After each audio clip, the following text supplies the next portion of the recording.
मैं कह रही हूं कि तुम्हारे सामने जो भी प्रश्न है उन प्रश्नों को तुम अचेतन में छोड़ो, वो मेरे पैर में बह रहा है। माने ये कि कोई भी प्रश्न है, अब तुमको अपनी लड़की का प्रश्न है समझ लो, उसमें खोपड़ी भिड़ाने से कुछ नहीं होने वाला। जो भी प्रश्न है वो यहाँ छोड़ दो, उसका उत्तर मिल जाएगा।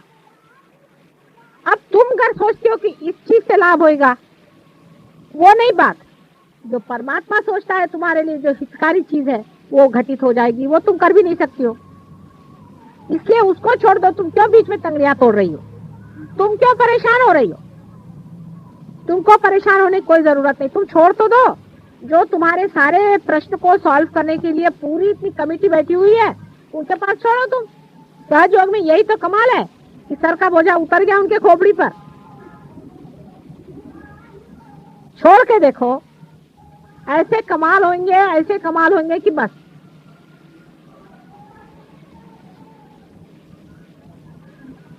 लेकिन मनुष्य की खुददारी की बात हो जाती है, आखिर तक वो ऐसा ही सोचते रहता है कि नहीं मुझी को करना है, मुझी को करना है, और सोचते रहिए एक के ऊपर एक ताना बाना चलता रहेगा। इतना भी आप करते रहिए, आखिर में आप पाइएगा कि आप कहीं भी नहीं पहुंचे और आखिर पागल खाने में ही आप जाइएगा।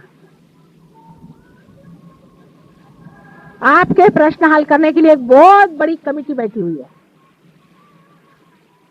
उसमें पांचों तत्व के अधिनायक बैठे हुए हैं ब्रह्मदेव, सारे धर्म के बनाने वाले बैठे हैं विष्णु, और सारे संसार की स्थिति लेकर के और लय लेकर के बैठे हुए हैं शंकर। उनको भी तो कभी कभी चांस दो कि तुम ही लोग सारे प्रश्न को ठीक करोगे।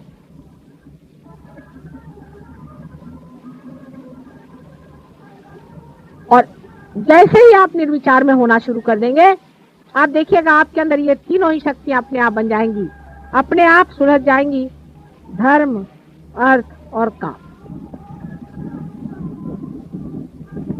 बिल्कुल वो ठीक से अपने अपनी जगह बैठ जाएगी। निर्विचारिता में रहने से आपके अंदर के जो प्रश्न हैं उसमें एक कॉस्मिक चेंज आता है। एक कोई अंदरूनी घटना घटित होती है, उसके सूत्र पे घटना होती है। जैसे एक आदमी समझ लीजिए शराब पी रहा, मिसाल की तौर, वो मेरे पास आता है, माता जी ये शराब पीता है, इसको शराब छुड़ा। उसकी कुंडलिनी जागृत करते ही उसके अंदर की कॉस्मिक दशा ऐसी हो जाती है कि वो शराब पीता है तो उसको उल्टी होती है।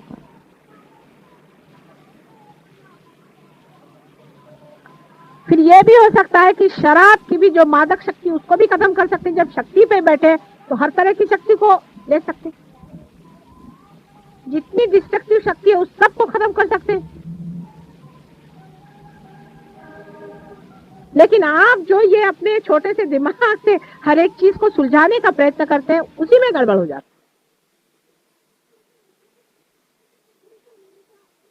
है। बिल्कुल निर्विचार, मेरे पैर पे भी लोग रहते हैं तो भी वो विचार में रहते हैं। मुझे इतना आश्चर्य होता है, कम से कम मेरे पैर पे तो विचार छोड़ दो, वहां पे भी उनका चलते रहता है विचार। मैं कोशिश कर रही हूँ, हाथ पर चला रही हूँ, ये कर रही हूँ, सारा तांडव नृत्य हो रहा है और ये लोग इधर विचार ही कर रहे हैं। कम से कम मेरे पैर पे विचार छोड़ना आना से। फिर धीरे धीरे ये आदत बनते जाएगी निर्विचारिता। बस एक छोटी सी चीज है कि निर्विचार में रहना सीख। कोई सा भी आपका प्रश्न हो, निर्विचार में रहो। ऐसे मैं आपको सुझाव देती रहती हूँ, आपका ये चक्र क्यों पकड़ता है, वो चक्र क्यों पकड़ता है, छोटी छोटी बातें हैं, उसको समझ लेना चाहिए। आपका शरीर ठीक रखो, मन ठीक रखो। मन की भी बहुत सारी बीमारियां होती हैं। औरतों को बीमारी होती है कि आदमियों के पीछे में मरो, खास करके आदमियों को और बीमारियां होती हैं। मन की अनेक बीमारियां होती हैं। उधर जरा सा चित्त रखो, निर्विचार में रहो। एक छोटी सी चीज करने से ही आपका जो स्वयं हृदय में बैठा हुआ स्व है उसका प्रकाश फैलना शुरू होगा और वो ही प्रकाश है जो आपके अंदर ये वाइब्रेशंस की तरह से बह रहा, ये आपके अंदर बसा हुआ परमात्मा का जो अंश है, स्व, सेल्फ, उसका प्रकाश सारे संसार में जाता है और लौट के आपके पास आ जाता है। पैराबोली में अनेक उसकी लहरें चलती हैं, गोल गोल घूम के आपके हृदय में आ जाता है। अपनी जो बातें है उसे ठीक रखो, आपका शरीर ठीक रखो, जो आपका दीप है, आपकी जो शक्ति है, तेल, दिमागी जमा खर्च जो है उसमें खर्च न करो।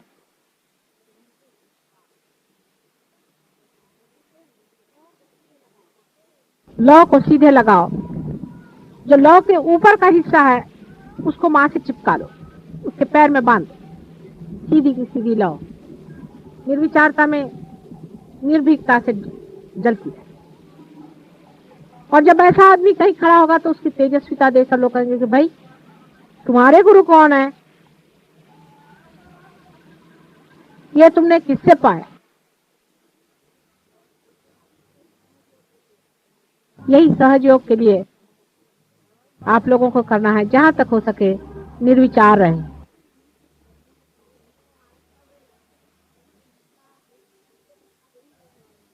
हम तो धक्का दे ही रहे हैं कुंडलिनी को, आपको भी वहां रखने का कोशिश कर रहे हैं। आप भी जरा कोशिश करें, कोई विचार नहीं आना है। और अपना माथा किसी के आगे मत झुकाना, याद रखना, किसी के आगे जाकर माथा नहीं झुकाना है, कोई भी हो। बहुत से लोग सहयोगी के आगे माथे झुकाते मैंने देखा। ऐसा फालतू की बातें करने की जरूरत नहीं।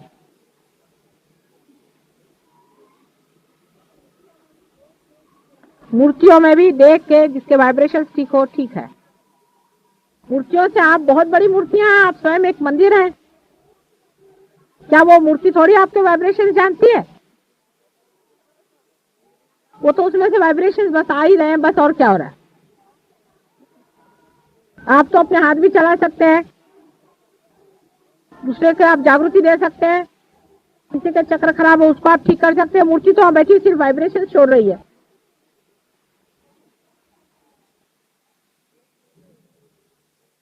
सहयोग में बंबई सेंटर में बहुत काम हुआ है, इसमें कोई शक, और लोगों ने बहुत अपने को ऊंचा उठा दिया है। और वैसे भी महाराष्ट्र में बहुत काम हुआ है। एक छोटे से गांव में, राहुरी में बहुत काम हुआ है।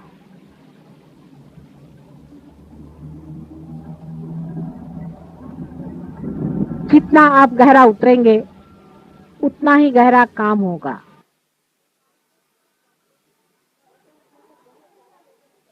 अपने को बहुत ज्यादा लोग नहीं चाहिए, थोड़े ही लोगों से काम बन जाएगा, लेकिन जो भी हो वो पक्के हो।